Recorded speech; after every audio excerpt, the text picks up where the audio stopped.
నాగర్ కర్నూలు జిల్లా గన్యగుల గ్రామ శివారులో ఓ స్కూల్ బస్సు బోల్తా పడింది. ఉదయం స్కూల్ కి వెళ్తుండగా ఎదురుగా వచ్చిన బైక్ ను తప్పించబోయి అదుపు తప్పి పక్కనే ఉన్నటువంటి పంట పొలాల్లోకి దూసుకెళ్లింది.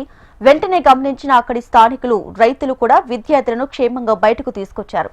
విద్యార్థులకు ఎటువంటి ప్రమాదం జరగకపోవడంతో తల్లిదండ్రులు ఊపిరి పీల్చుకున్నారు.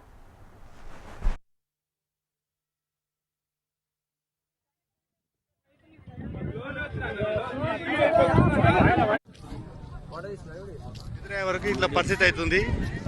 దయచేసి బాయ్ గురించి కొంచెం ఎవరైనా పట్టించుకొని రోడ్డు కొంచెం విస్తరణ చేస్తే బాగుంటుంది అన్న. ఈ రోడ్డు గురించి ఎన్నిసార్లు లేపినా పిల్లలు ఇప్పుడు 20 మంది పిల్లలు అన్యాయంగా చచ్చిపోతున్నారు.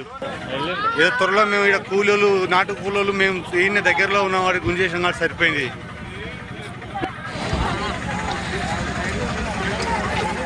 ఈ ఏరియా కొంచెం నాగర్ కర్నూలు జిల్లా గన్యాకుల గ్రామ శివారులో ఓ స్కూల్ బస్సు బోల్తా పడింది. ఉదయం స్కూల్ కి వెళ్తుండగా ఎదురుగా వచ్చిన బైక్ ను తప్పించబోయి అదుపు తప్పి పక్కనే ఉన్నటువంటి పంట పొలాల్లోకి దూసుకెళ్లింది. వెంటనే గమనించిన అక్కడి స్థానికులు, రైతులు విద్యార్థులను క్షేమంగా బయటకు తీసుకొచ్చారు. విద్యార్థులకు ఎటువంటి ప్రమాదం జరగకపోవడంతో తల్లిదండ్రులు ఊపిరి పీల్చుకున్నారు.